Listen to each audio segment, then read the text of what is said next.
Hello, and welcome to the Her Head in Films podcast. I'm your host. My name is Caitlin. On this podcast, I share my personal thoughts and feelings about the films I watch. They usually tend to be art house cinema or world cinema. On today's episode, I'm going to be talking about the cult classic horror film Carnival of Souls, directed by Herk Harvey and released in 1962. If you're new to the podcast and you don't know who I am, I'm a writer. I consider myself a dreamer. I'm someone who really loves literature, art, poetry, and in the last few years, I've developed this intense, overwhelming passion for cinema. And it started around 2011, although I kind of got more into films probably as a teenager, 16, 17. But it became more powerful in 2011 in my early 20s. And I created this podcast because I wanted to share my passion for films. I live in a rural area. I don't have an art house theater near me. Don't have any kind of access to a cinephile culture. So I really want to be able to talk about films. And so that's why I do this podcast. If you're new to the podcast and you don't know what the title refers to, it comes from an email I sent a friend a few years ago. At the time, I was obsessively watching films, and I wrote in that email that my head isn't in the clouds, my head is in films. And so it was the perfect way to describe the way that I engage with cinema and how it's something that's interwoven into my life and something that I'm always thinking about. And that's really what this podcast is about. It's not just about the films, it's about my relationship to them, why they move me, why they're important to me. And I try to weave in my own personal experiences and feelings with the films that I watch. And that's essentially what I'm trying to do.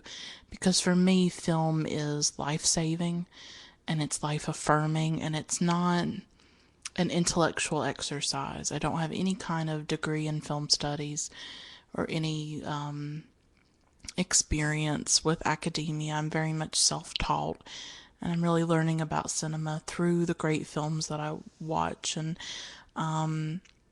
so what I offer is my personal take on these films. And so this podcast does have a Patreon where you can help sustain it and financially support it if you would like to. I have a lot of rewards and extras available to patrons, and there's much more interaction there. And so I would, love to have you as a patron if you'd like to. At one level, you can get a shout out on the podcast. So I just want to take a moment to do the shout outs. And I'll give a shout out to Michelle, Jesse, Lindsay, Olivia, Carolyn, and Feminist Overlord. Thank you all so much for being patrons of the podcast. I appreciate it so much. I appreciate all of you who listen and share. But if you'd like to be a patron, it's at patreon.com/herheadandfilms. So, as I said, today's episode is about a horror film called Carnival of Souls. And it's near Halloween as I record this. It's sort of like the last week of October, and that's why I'm doing this episode, because I wanted to talk about a horror film, and I kind of get into Halloween. I don't watch a lot of horror films. I wouldn't say it's my primary genre or anything, but I get into the Halloween spirit. I like to call this the most ghoulish time of the year. And it is. And I don't like gory horror films, and I don't like graphically violent horror films. But I do like horror that is maybe more psychological and is maybe more chilling or suspenseful. And some of my favorite horror films are Diabolique, which I just watched last night, which is really good, by Clouseau, with Simone Signoret. And I love a little British film that nobody talks about called Dead of Night. I really like that. I like Psycho. I like The Others.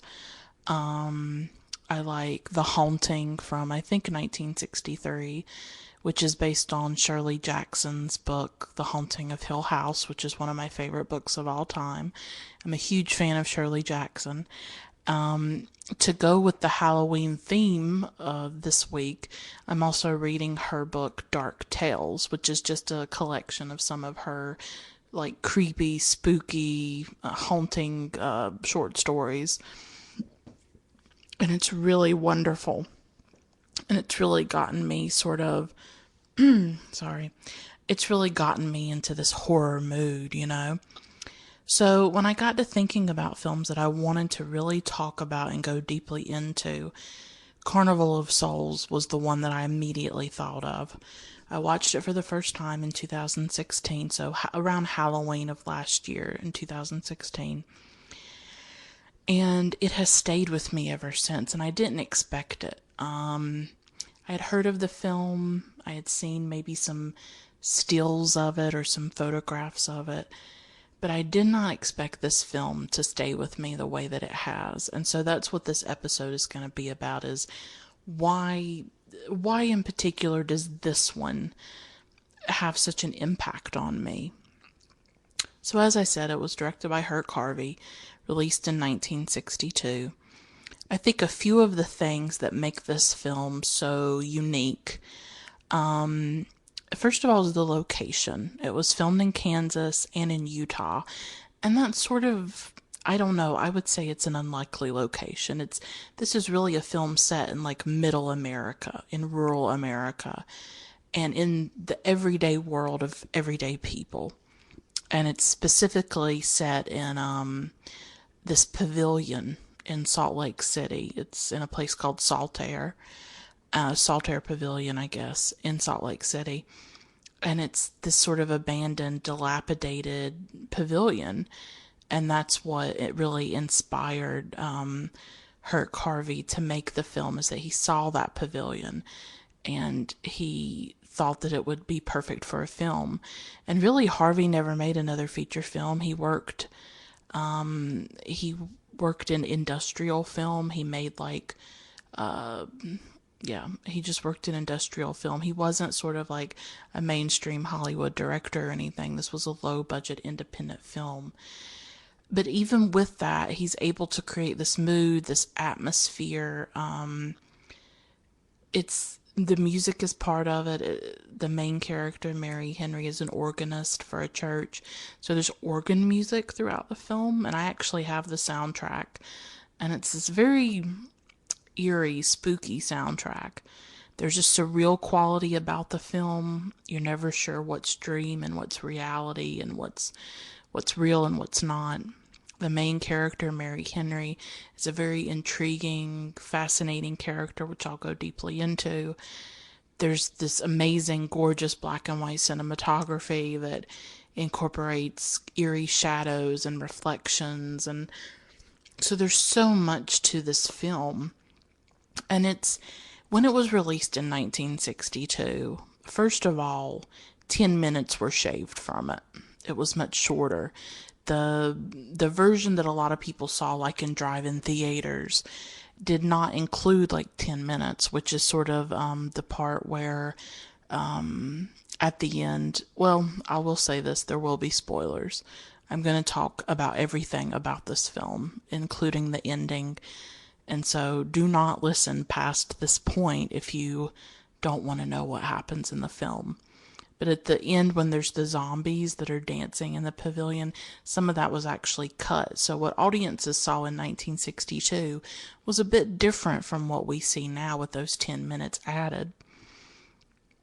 But it did not get a lot of attention when it was released in 1962.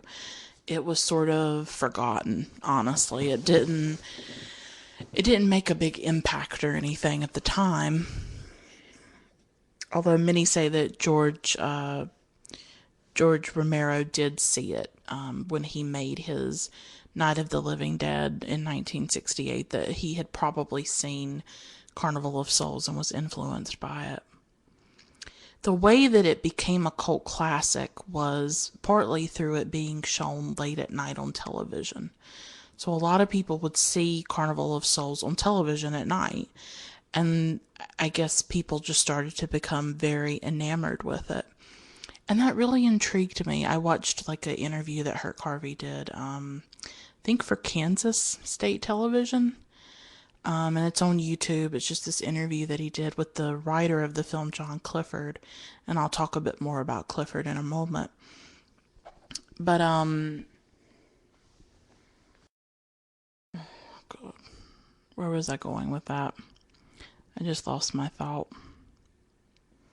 But I watched this documentary sort of about the film and about the making of the film. And so it's just interesting to think that the way people discovered this film was television. And, you think of nowadays how things have changed so much. The way people discover films, the way people watch films. And, but I know that when I was growing up, when I was younger, I would watch TV late at night. And I tell you, you could find all kinds of things late at night on TV, couldn't you? I mean, I used to watch like television shows that like don't even get shown anymore or talked about. And then also movies and things like that. And so it's sort of, when I heard that, I was like, oh, it kind of made me nostalgic for those days when I used to like be a teenager. I used to be much younger than that, probably 10 or 11, staying up really late at night and watching weird things on TV because you never knew what was going to come on. But sometimes you could make those little discoveries by accident, without even sort of realizing how important, the film was. So as I say, the inspiration for Herk Harvey was the Solitaire Pavilion in Salt Lake City, Utah. He was really enchanted by it, and he imagined a film where the final scene had these ghouls or these dead people or zombies dancing, dancing in the pavilion. So he went to his friend John Clifford and he asked him to write a script. And Clifford said he wrote this like short essay for the Criterion Collection because the Criterion Collection has released Carnival of Souls as part of its, you know, collection. It's part of that. And Clifford wrote that the script actually came pretty easily and quickly. I think he wrote it in 2 or 3 weeks. And so Clifford, in his essay, it was really fascinating the things he wrote. And I just want to, take a few quotes from it.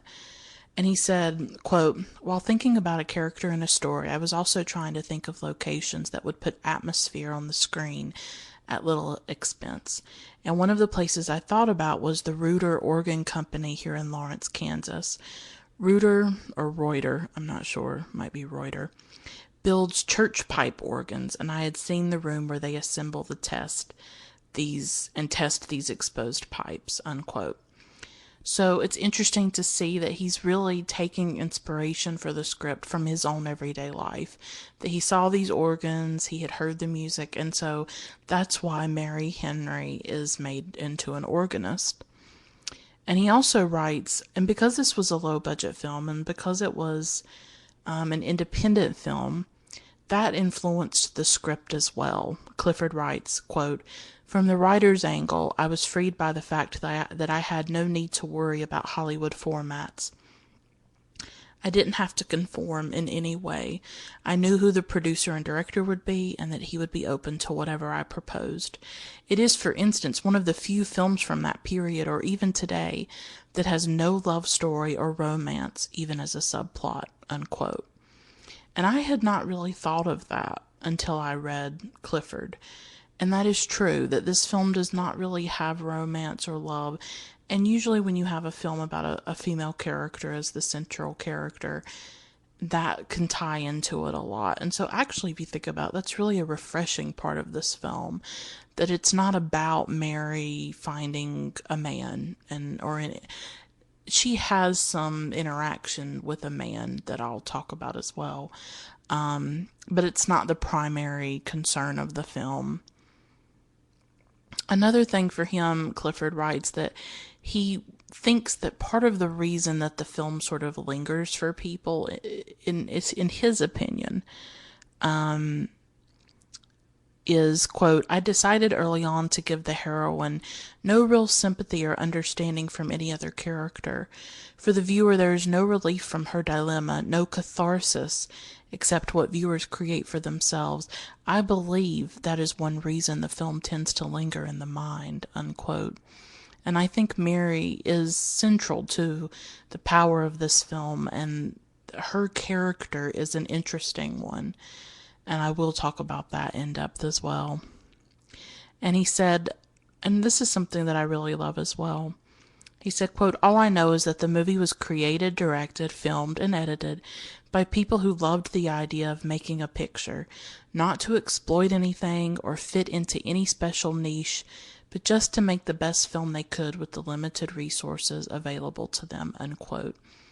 I think that can be one of the pleasures of independent filmmaking, of watching independent film, is that these are people making films for the sole reason not to make money, not to exploit anything in particular, but to tell a story and to make a good film. And there's this love and this passion that is put into it. And you can tell that John Clifford and Herk Harvey and everybody involved in the film did it because they really loved it and enjoyed it. So as I said, this was a low budget film. It was made for around $30,000, which is very low. Harvey deployed sort of guerrilla style tactics in order to make the film. He didn't get permits. He would sort of pay people off and, get them to let him film in certain locations and not call the police or anything like that. The opening scene of the film, of the race, the drag race where they drive into the water, the only thing that he had to do, and that was filmed in Kansas, the only thing he had to do was repair the railing that the car breaks because it goes into the water over the bridge. And he just had to fix that and repair it. And I think it was just it wasn't very expensive to do it. And so they just let him shoot there. And to shoot at the pavilion, he just had to rent it. Like, I think he rented it by the day or something like that. And it wasn't expensive at all for him to get the pavilion. So both he and Clifford, with the writing, as Clifford said, he made sure to try to think about different locations or different things that would be low budget, like filming at a church, filming the organs, and there's these gorgeous scenes of the organs at the churches. And so they both kept economy in mind with the film, and yet I don't think that it compromises the film in any way. This film has had an immense afterlife. As I said, many say that it did inspire George A. Romero's 1968 classic, Night of the Living Dead. It really has just grown in acclaim, and it is considered a cult classic and a bona fide classic. It also inspired a 2007 film by Christian Petzold called Yella, with Nina Haas, and I'm a big Christian Petzold fan. I love his film Phoenix, and I love his film Barbara. I haven't seen Yella, but it's sort of based on Carnival of Souls.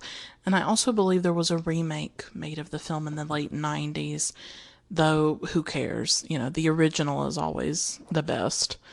So now I'm just going to talk about various parts of the film and go deeper into the plot, deeper into what I think this film is saying and doing. And I feel like this is a horror film, but it's so much more than that. I think it's horror at its best. I think great horror films, they tap into something sort of primal, or they tap into fears or an uneasiness or something that disturbs us, I think. And I mean, I'm not articulating the way I would like to. I'm not a horror film aficionado here, I don't watch a lot of horror, but I have a certain taste when I do watch films of that genre. And I think this film has a lot of depth to it and a lot of richness. I don't think Clifford and Harvey necessarily intended it. What was interesting about that interview that I saw of the two of them on the Kansas State television show is that they said that I think this was like in 1990 or in the late 80s that they did the interview,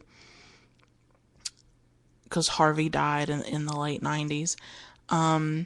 He said they were talking about it. They were talking about how people, even then, it had become a cult classic. It was about 20 years after it had been released, and people were coming up to them and saying, "Oh, what did you intend with this?" And, I guess maybe film studies people or like film buffs were asking them, "Oh, what did you mean by this? And what did you mean by that?"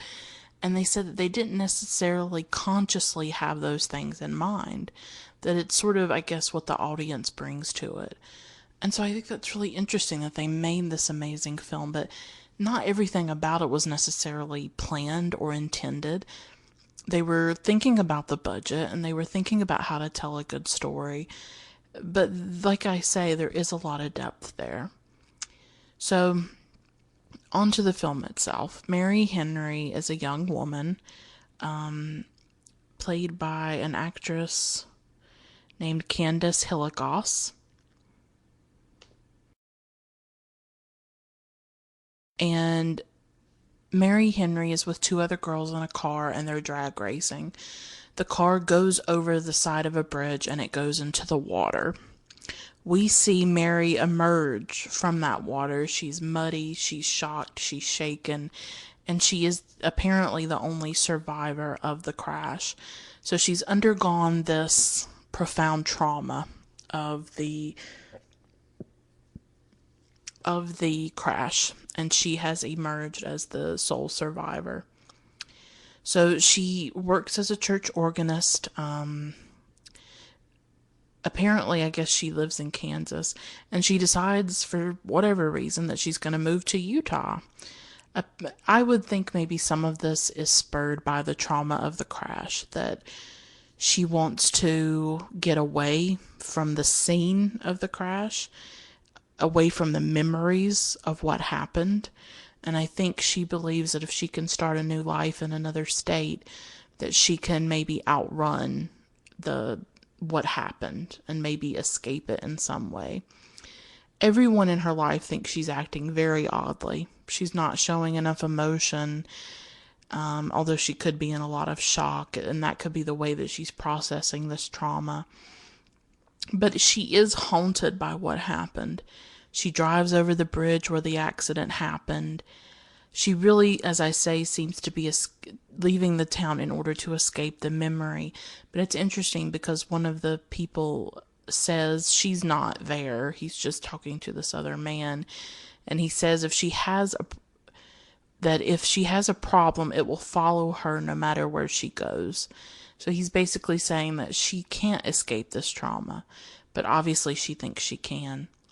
So she's driving to Utah in the dark. And I think this scene is a really great example of the way that Harvey uses light and dark and shadows, and the way he uses reflections, because she's driving in the car and for the first time she sees a man in the window of her car. It's this very ghoulish, dead looking, I'm going to call him a zombie or a phantom. In my notes I called him a phantom because we don't know what he is, if he's real, if she's imagining him. He has very dark makeup on his eyes, and but he definitely looks dead or looks like a ghost. And I mean, those of you who have seen the film probably know it, but that man is Herk Harvey. That is the director. And again, he did that out of economics because he said, obviously, that it was cheaper for him to be the actor. And so he appears in the road. So first he's reflected, or his face appears in the window of the car, and then he's right in front of the car and she crashes. And so this phantom will recur throughout the film. And I guess you could endow this phantom with any kind of symbolism you want to. I mean, a part of me thinks maybe he represents the trauma of the car crash, the trauma that she is trying to escape and that keeps pursuing her. But he could have other malevolent symbolism about him, obviously. So she moves into a rooming house, and again she sees this phantom man's face. She gets a job as an organist at another church. And it's interesting, she says that she doesn't want to meet the congregation. So she is starting to really isolate herself, and she wants to isolate herself from other people.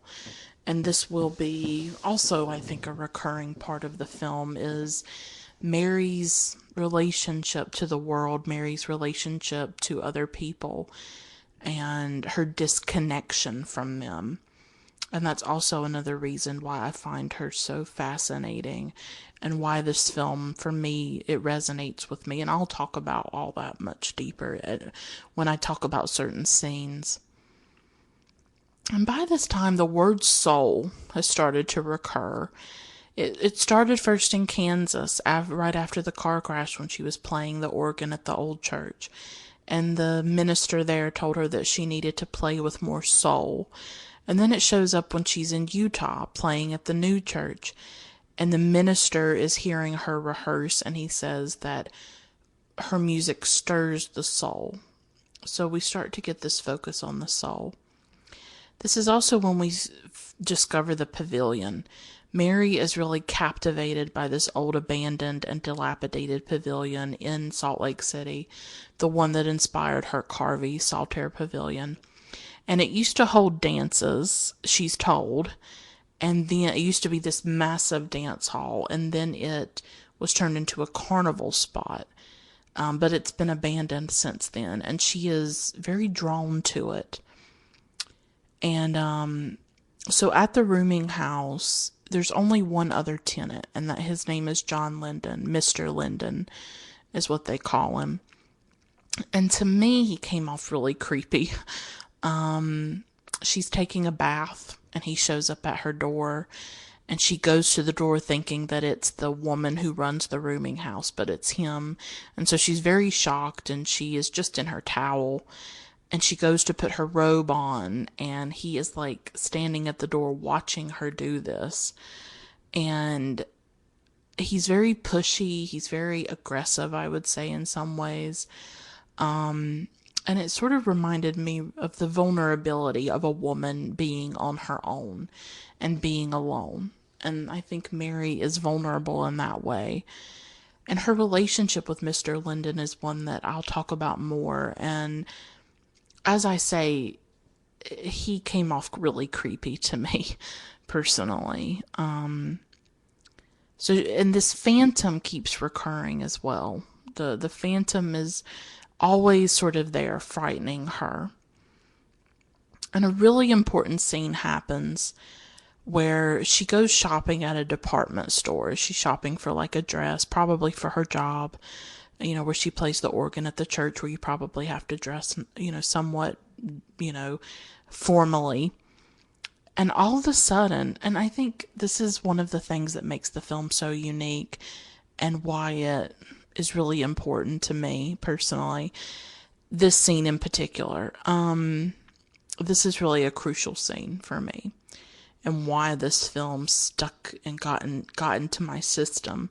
So the screen starts to go wavy and watery, and all of a sudden no one interacts with Mary. She tries to talk to them, but they don't see her. They don't acknowledge her. She can't hear them either. And it's just this really strange moment where she is completely severed from everyday reality. She's in this dream world or in another dimension. And it's very frightening for her to all of a sudden not be visible to people, to not be in contact with people. She is completely separate. And those are words that she uses later when she's talking to a therapist about what happened. She says that it's like she didn't exist, like she had no place in the world, and that she wasn't involved in the life around her. And this scene was jaw-dropping for me when I watched it and when I saw the film for the first time. And it has stayed with me ever since I saw the film, because I myself often feel this disconnection from life and the world and the people around me. And so this is probably the most profound aspect of the film, this scene. I have these strange moments, and I've always had them for a lot of my life, but probably especially since I was a teenager, of unreality, of like, and I don't even know how to put it into words. It's something very unspeakable for me, and it's difficult to articulate or verbalize in a way that makes sense to other people, or that captures the essence of the experience. But I distinctly remember a moment in high school, and I was probably 16, 15 or 16. And I was in the bathroom, like, we would change classes, obviously, those of you who have gone through high school. You change classes, and the hallways are just packed with people. And I've always suffered from mental illness with depression and anxiety. And I've always had really strong social anxiety in my life. And it's with me still. And it's something that I really struggle with and that really affects my life in every way. And so when we would have to change classes, it was hell for me because I hated all the people I being around. I hated the noise and the crush of people, and it just gave me like panic. I would feel panic, I would feel anxiety. And so sometimes when the bell first rang, I would go into the bathroom and I would sort of wait until the crush of people had sort of dispersed and the hallways were not quite as crowded. And I still remember this time I went into the bathroom and I was looking in the mirror at myself and I couldn't recognize myself.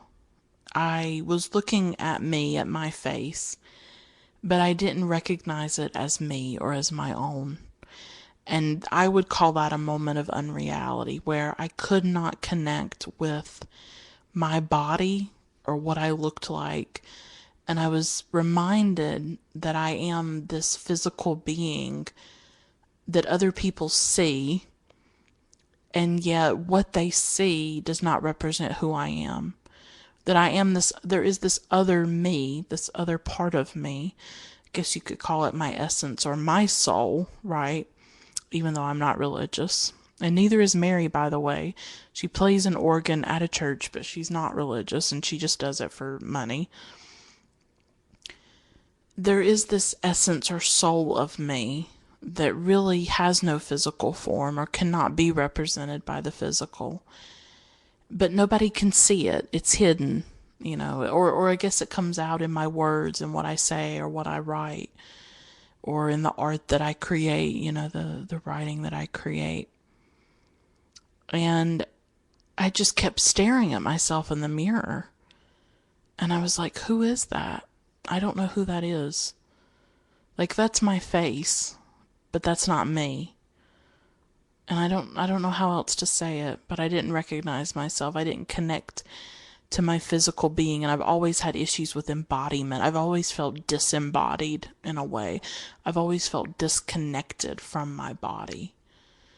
And so when Mary has that scene of the unreality of not being recognized or seen, or not feeling connected to life, or not feeling connected to reality, not feeling like she exists, that was profoundly resonant for me. Because that's the feeling I get sometimes. It's like I don't exist. I've said it before on this podcast. I feel very invisible, very marginalized, silenced in everyday life.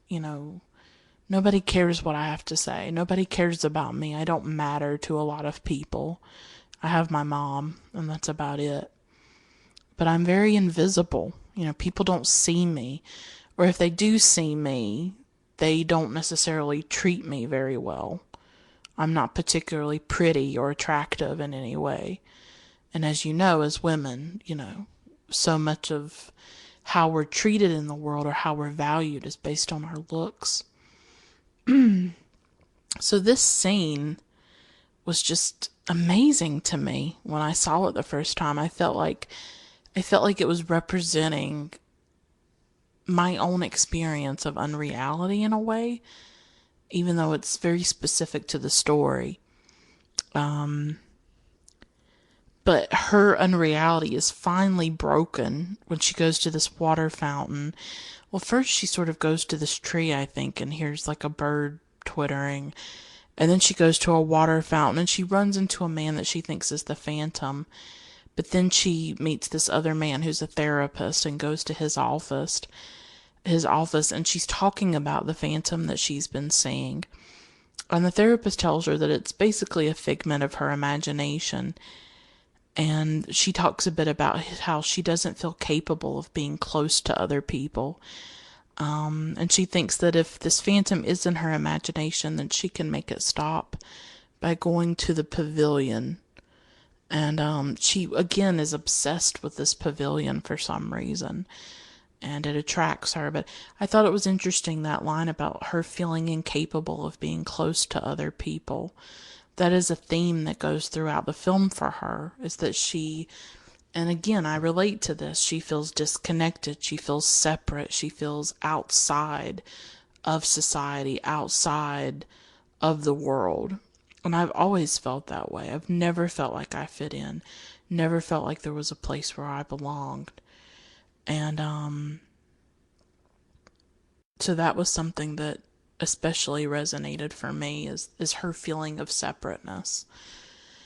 And she does go to the pavilion, she walks around, she looks at it. It's this very eerie place, but it's one of those settings that it's so fascinating to see it. And it's fascinating to me that Harvey got this idea for the film, that he was just so enamored with that pavilion in Salt Lake City, because it's such a fascinating location for a film, and it's so unusual.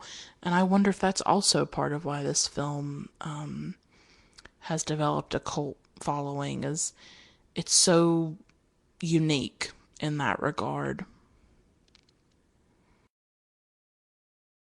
So Mary returns to the rooming house, and she has this interaction with Mr. Linden, and he definitely wants more from her than I think she wants to give. He asks her out and she declines. And then he calls her very cold, and he asks if she's afraid of men. And I just thought that was an interesting interaction.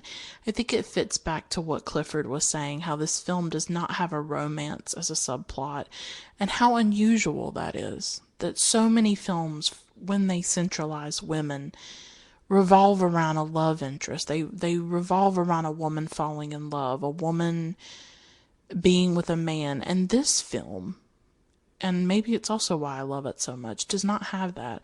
She has a few interactions with Mr. Linden, but he's not. Their relationship or their interaction is not the central point of the film. This is not a film about a woman trying to fall in love or anything like that. And it is unusual in that way. It's really about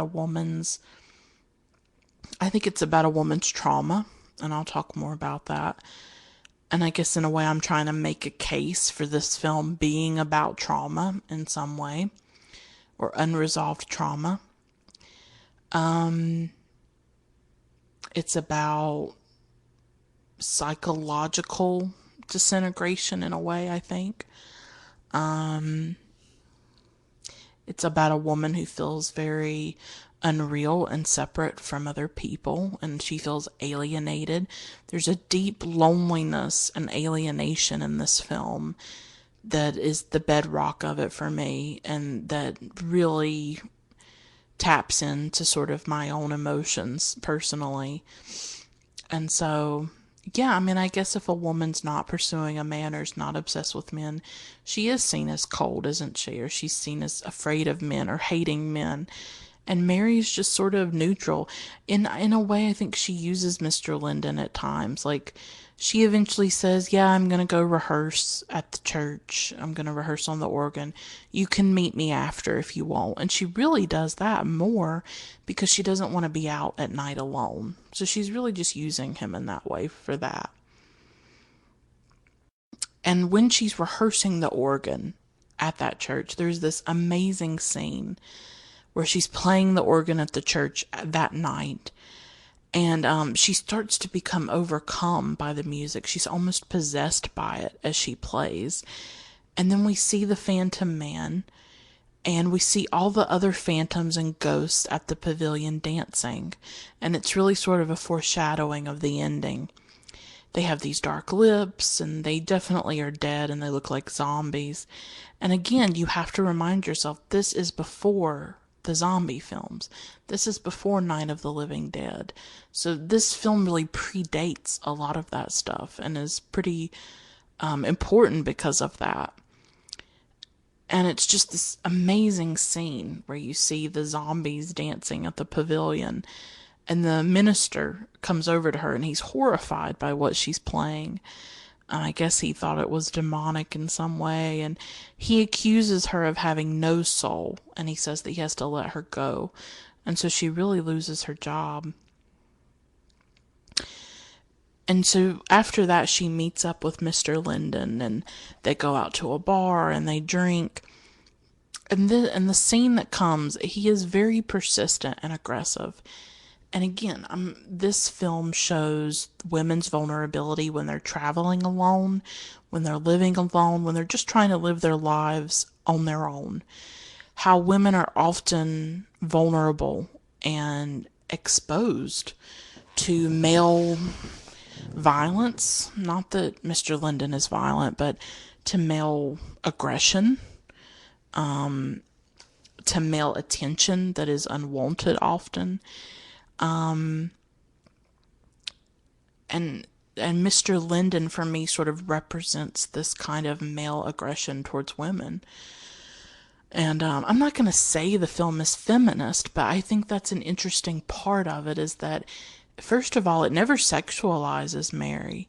I mean, yeah, there's a scene where she's in a bathtub, but there's no nudity in this film. There's no sex in this film.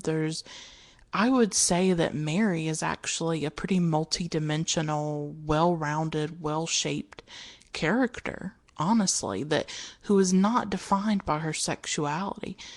Is Candace, the actress, beautiful? Yes, she's blonde, she's thin, she's conventionally attractive, absolutely. But she is not defined by her beauty. I mean, she's just not. And I find that really refreshing about this film. You know, a lot of horror films that you watch with women in them are often really misogynistic. And they're really like slut shaming and sex shaming, you know, if a woman is sexual, or they exploit women's sexuality by showing a lot of nudity or violence. So this film is nothing like that. I mean, if you're going to see this film and you're like a horror film buff and you're not prepared for it, you might be kind of disappointed. I think it actually has a really complex portrayal of a woman. I mean, especially in 1962. I'm pretty impressed by it personally, and especially how they show her dealing with Mr. Linden and dealing with this male aggression. And really, now that I think of it, she is pursued by men throughout this film, and she cannot get away from them. Whether it's the Phantom Man, or it's Mr. Linden, or even the male therapist that she talks to. I mean, no wonder she wants to get away from people. She can never have a moment to herself when she's not having to deal with men. And she rebuffs Mr. Linden's advances, and he really refuses to take no for an answer. He follows her. He goes up to her room. At one point, you know, he's coming on to her, and she's obviously doesn't want to engage in any kind of sex with him. And he sort of seems to morph into the Phantom Man, and she starts shrieking, and this scares him away, obviously, you know.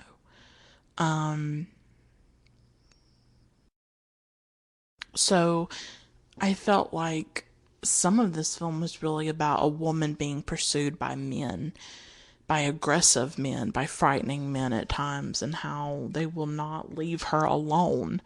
And I think that's an important aspect of the film that it shows, is women's vulnerability to male violence and male aggression.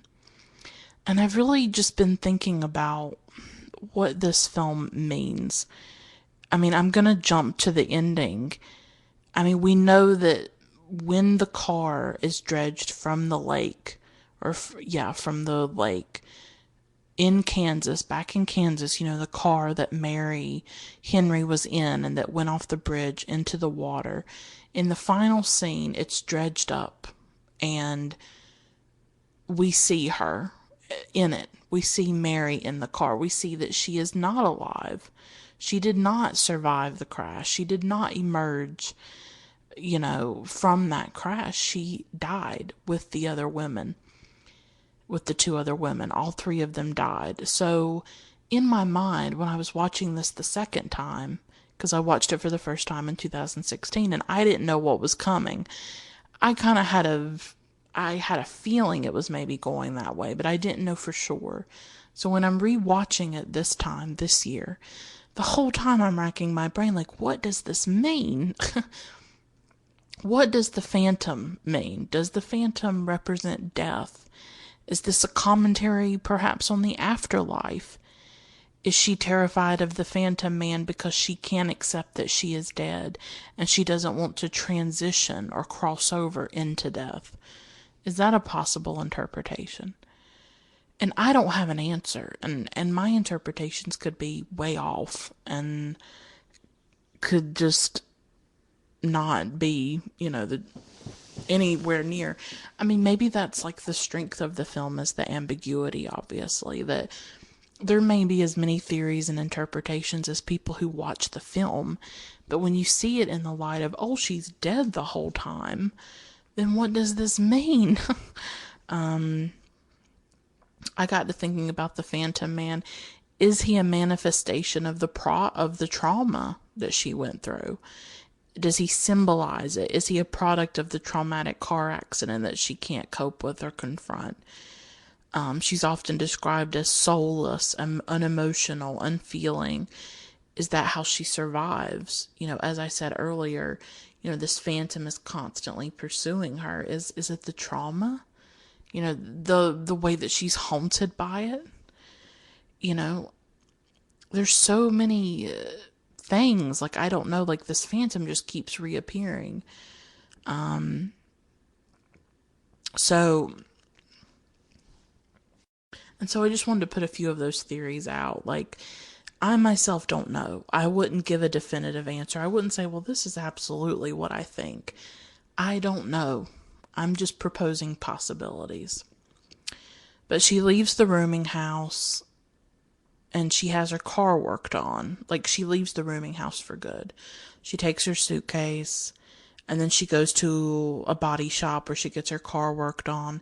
While the car's being serviced, she walks around and she has another experience of unreality like she had earlier at the department store, where no one acknowledges her or hears her. It's like she doesn't exist. She sees life and people, everything going on around her, but she isn't part of it. And it got me thinking, because these scenes are so important, I think. When the screen goes watery and it goes wavy, and then, no one acknowledges her, and it's like she doesn't exist. And I think, isn't this death? Isn't this death? And for me, these are the most terrifying scenes of the film. Not the zombies, not the Phantom Man. It's these scenes of unreality. I mean, that's what I'm calling them. These scenes where life is going on around her, but she's not part of it. And I think that is death. I mean, everything continues without you. The world goes on without you. You are not necessary to it. You are not necessary. That is death. Once you are gone, life goes on, the world goes on, and you're not in it. You're not part of it anymore. And so that's why those scenes, I think, are so jolting for me and chilling, and why I'm so shaken by them, I think, is because I feel like they're giving her a foreshadowing of what the world is without her. That everything goes on and people keep living and you are not part of it anymore. You are no longer there. But your absence doesn't make any difference and your absence is not felt. And isn't there a level of horror to that? that you are dead, you are gone, and you're not remembered, and everything goes on as normal. I mean, that's always the cruelty of it, or even the cruelty when you lose someone you love, that the world goes on, whether you want it to or not. And that's very painful. Very, very painful, I think. And cruel. There's a cruelty about it. And these scenes of unreality make us very destabilized as a viewer. And you're thinking, is she alive? Is she dead? Is she a ghost?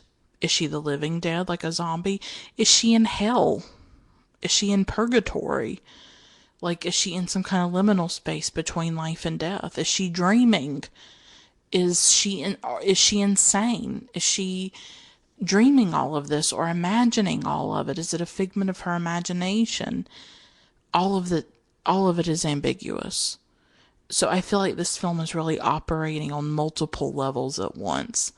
The viewer is always destabilized. You are always unsure of what's happening. And it's very dizzying, And in light of all this, in light of the idea that look how the world goes on, but you're not part of it, or you don't feel connected to it. You feel very disconnected from the world around you and the people around you. Again, I'm going to come back to, is this a commentary on trauma?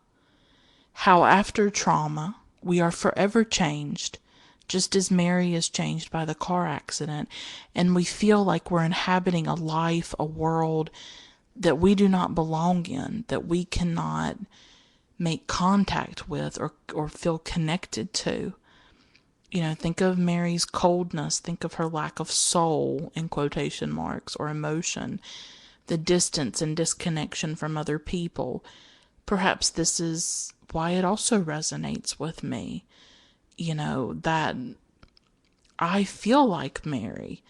I feel like I'm inhabiting this strange zone, forever traumatized and unable to move on, just as Mary can't seem to move on either. Because I've been through a lot of trauma in my life, mainly through loss. My father died in 2006 when I was 16 years old, and it was the single defining event of my life, and it was profoundly traumatic. It intensified and worsened my mental illness, my depression and anxiety that I still deal with. It's caused me a lot of health issues as well. Just my physical body and my mind just feel broken. I just feel like a very broken, damaged person. Like I really struggle to live. I struggle to cope. I struggle to survive because of the trauma of his death.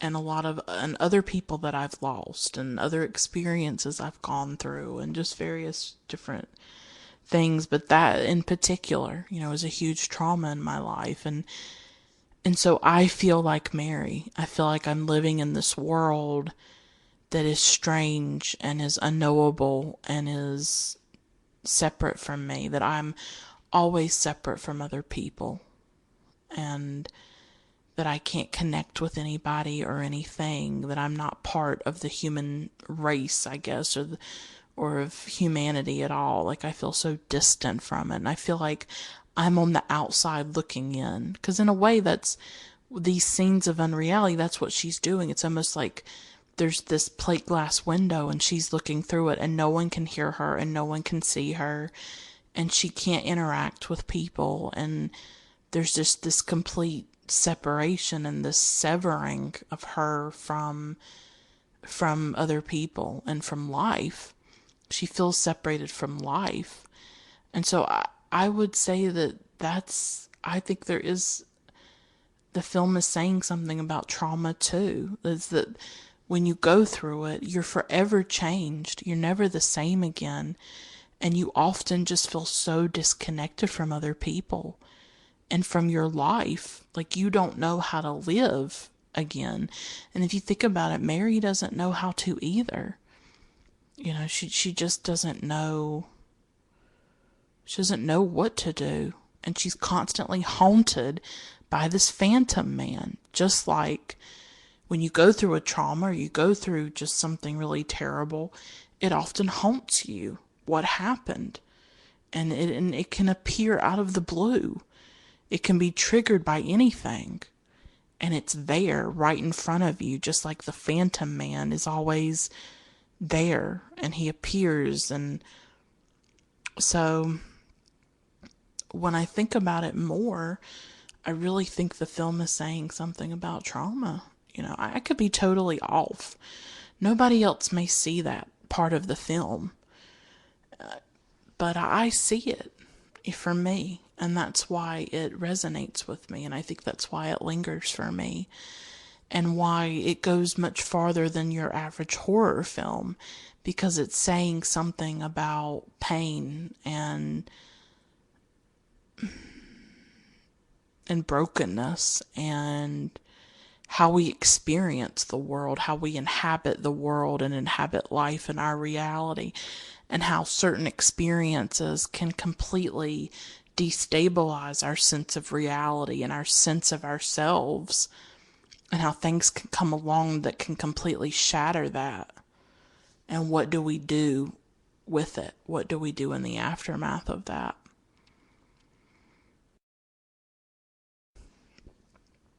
So after this second bout of unreality, she goes to a tree, she touches it like she did before.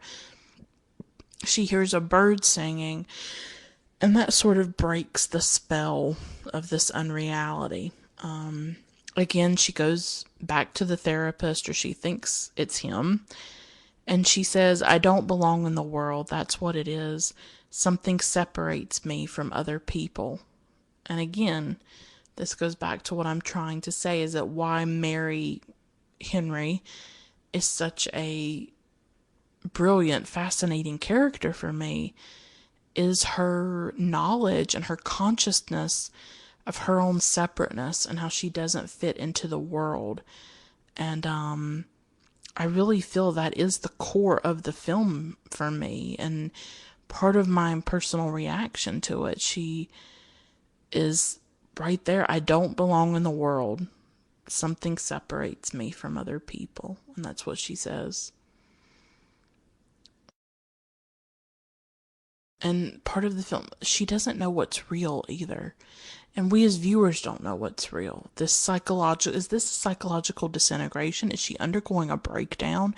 There is this blurriness to the film and this ambiguity that is maddening in a way. It's really maddening. Because you don't know what's going on, what's real, what's dream, what's this, what's that. It's like, it's pretty amazing that the script was written so quickly, because there do seem to be a lot of nuances and fascinating depths to it. But the therapist is actually the phantom man. So, again. But then Mary wakes up in the car at the mechanic shop. So from the moment she's gone into the body shop or the mechanic shop to now, we don't know, was that a dream? Again, we are completely destabilized. What's real? What's not? What's a dream? What's Mary's imagination? Or, you know what I mean? Like, it's amazing. I think all the levels of this film. I'm sure for some people, though, it would make it like really difficult to watch. Like, you never know what is happening in this film. But, so she goes to the pavilion where she sees a zombie version of herself dancing with this phantom man. And the pavilion is also full of other zombies. They have the dark makeup on, they're wearing black, and it's really amazing, the scene of her being the zombie. Like, it's like the way her face looks is just crazy. It's like the photography and the cinematography of this film and the black and white is just really beautiful at times. Like the light and the shadows and the makeup, and it just has this, I don't even know what the word would be to describe it. Just The cinematography was quite stunning, I think, and quite beautiful at times, though it is a horror film. But the zombies chase her down, they seize her, really. And I got to wondering as I was watching this, she says so much in the film, when it comes to life or when it comes to the living, the world of the living. I don't belong in that world. I feel separate from it. I don't feel like I fit in it. And I wondered when the zombies take her, do they represent death? Does that mean that the zombies are taking her to death? And is that the world where she belongs? Has she found a place of belonging in death with the zombies and the ghosts? Life really seemed empty for her. It seemed like she couldn't find her place in it. And so, does death represent some kind of escape from that? Does it represent a home for her? Has she found a home in death in a way? That's possibly my interpretation of it, that the zombies claim her and the zombies take her, and perhaps that is a world where she can find belonging. I'm speaking metaphorically, obviously. But it was just something I thought about. And of course, that last final scene that I talked about, where they they raise the car from the river or the lake, and there's Mary in the car with the two other women. And so we're like, so what was what we saw? Like, was she dead the whole time? It's like, again, I don't have any definitive interpretation or definitive theory, but I pull things. I just sort of pull bobs and bits from the film that I think are resonant, that I think are important, that I think are take it above maybe your normal, your average horror fare. That I think there is a lot to this film about trauma, about disconnection from people and from life, and how you get to that point where you feel so separate from people, and you don't feel like there is a place for you. And I think a lot of people feel that in the world, and I think that's a relatable thing about the film, and that you see in the character of Mary Henry.